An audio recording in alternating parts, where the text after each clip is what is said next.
Hello everyone, my name is Frank, the Blockbuster guy, and let me tell you guys my experience with the Xbox One. So I've had the Xbox One for about 10 months now, and let me tell you, it has been a very frustrating experience so far. Originally I wasn't really planning on getting any of the next generation consoles. I wasn't much impressed with what each system had to offer at first, and it took quite some time for me to start considering and changing my mind about getting one. After some time had passed and seeing all what next gen had to offer, I was slowly swayed into buying one. After a while of thinking about it, I decided to get an Xbox One. So for several months I worked hard and saved little by little for the Xbox One. I've been a fan of Microsoft since 2008 and had my very own Xbox 360 since 2009. And in my own opinion, the Xbox 360 was one of the best experiences for me in the 7th generation of consoles. Funny story, I've mostly been a Sony guy my entire life, and decided to not go for the PS3 at first, due to all the issues it had at the time. And finally when I had the chance to get a new console, I decided to go with the Xbox 360. And at that time, the most experience I had with the Xbox was going to my neighbor's house and playing Halo 2 on a regular basis. Honestly, the main reason why I chose the 360 over the PS3 was simple. At that time, for a great solo experience, Sony was the best option. However, I wanted something different this time around. I wanted the multiplayer experience, I wanted to have more social activity with my friends, and honestly I made the right call. Getting the 360 was one of the best things I decided to do. I met so many people, spent numerous hours with my friends, and got to live out the console generation to its fullest. I didn't get a PS3 until 2012. I was that content with my Xbox 360. When Microsoft announced the Xbox One, and it was revealed what they were planning to do with the next generation console, me and all my friends were upset with the direction Microsoft was taking and felt betrayed. They were aiming for online all the time, daily checkups, the Kinect was mandatory, and you couldn't play pre-owned games. Now I know there were a lot of benefits originally planned for the Xbox One. The family plan was a really good idea. The possibility of digital games being cheaper. It's been said that the Xbox One supposedly was not going to have a disc tray originally and be a digital console. It would make sense why they wouldn't go for physical discs or pre-owned games. Getting a digital game is a lot faster than getting a physical game. I get that. No waiting in lines, doing it in the comforts of your own home, and sometimes a digital copy is available a lot sooner than the physical copy. I understand what they were trying to go for, but the damage was done. The way they handled their PR was flat out terrible.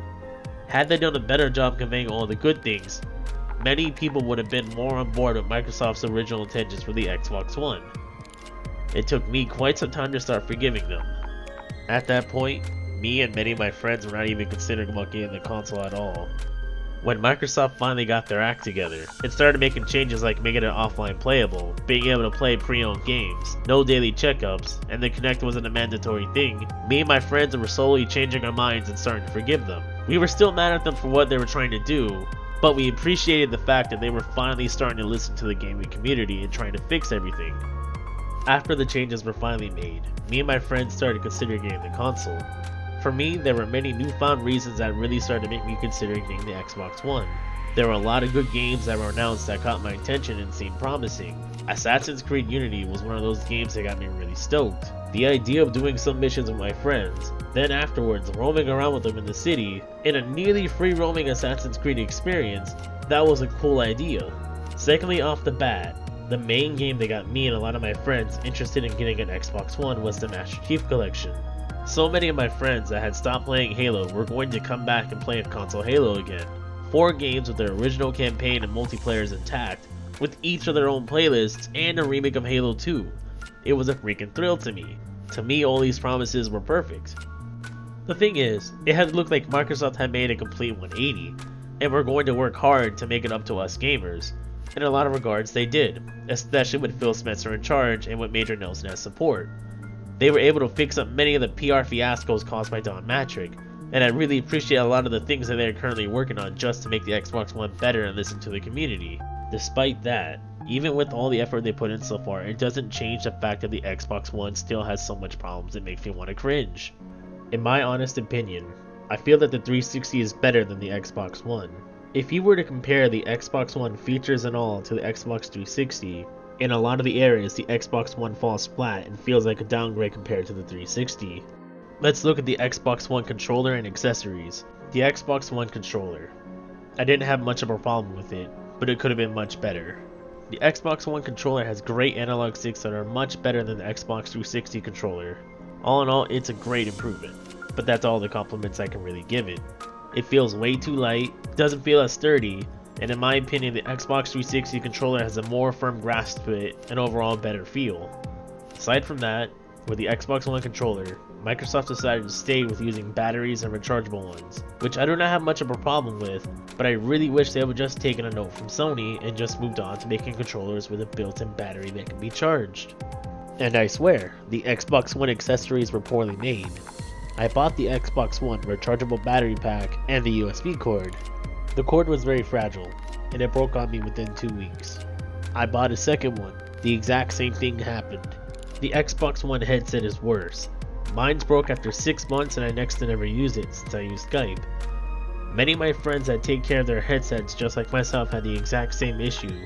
Either you can't speak through the mic, or you can't hear anything from the mic at all. It honestly felt that these mics were not meant to last that long at all. It had a preset time to stop working. The Xbox One dashboard is plain and annoying, especially when you want to navigate through the menu. It's an obvious downgrade from the Xbox 360 for simple reasons. The Xbox 360 had the Xbox Guide, which is one of the main things the Xbox One needs right now. I have no idea why they decided to get rid of it in favor for what we have right now.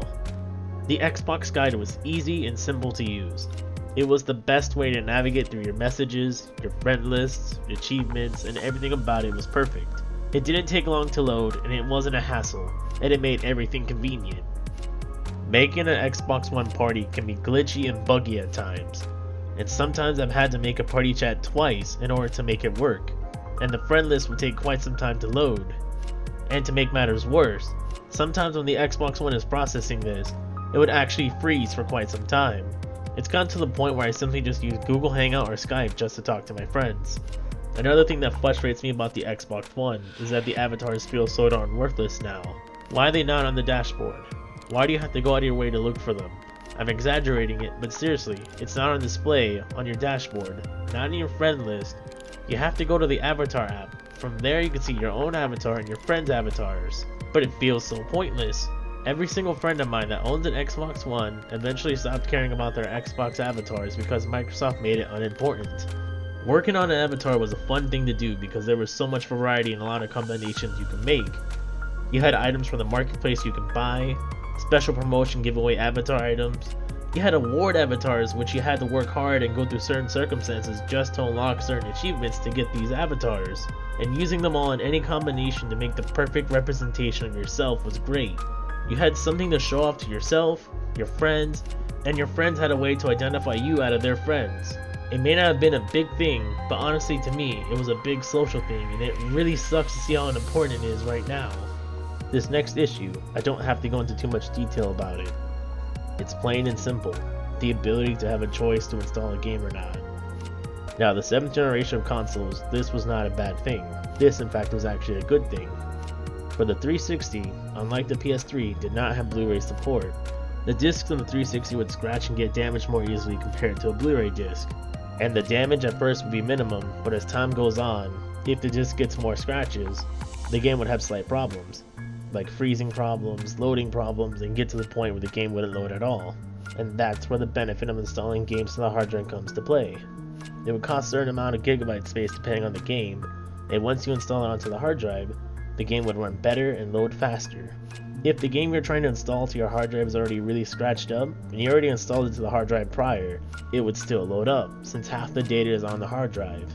Now let's say if you try to install a game that's very scratched up, there's an actual small chance of it succeeding, which gave it more reason for you to want to install the game just in case.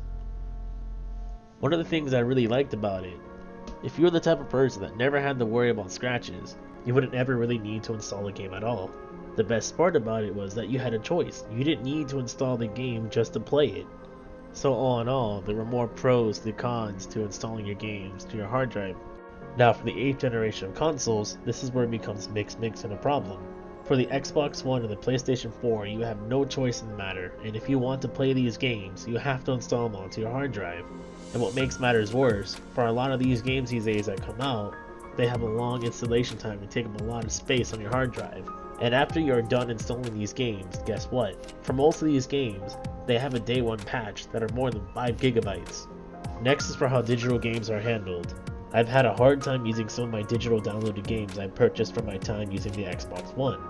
When the Xbox service is down, or I haven't even logged online, it will ask, do you own this game or app? If you have a game disc, insert it now. If there is no disc, make sure you sign into Xbox Live. If you don't have the right for playing it, you'll need to buy it at the Xbox Store.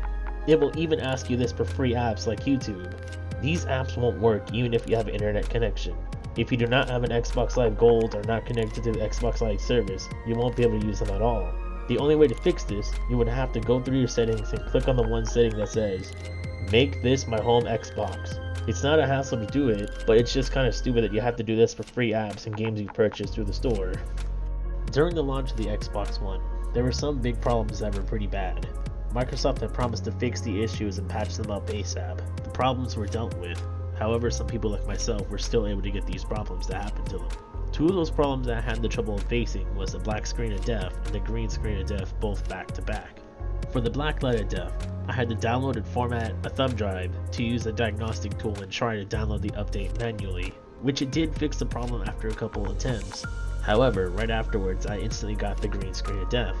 So from there, the only option I had left was to do the factory reset to fix my console. I do not have a problem re-downloading all of my digital games. And sure, reinstalling all my games one at a time, then to download their patches can be a pain, but I can manage that. What really irks me is I have barely used my Xbox One during the span of 10 months I've had it. And yet, I've had so many consistent problems back to back. So overall, my Xbox One experience has been a terrible one. So what was your Xbox One experience? Was it good, bad, ugly, amazing? Leave a comment down below and let me know. If you like this video, hit me up with a like, favorite, or even subscribe for more. So until then, I'm the Blockbuster Guy, and I'll catch you guys later. Catch ya!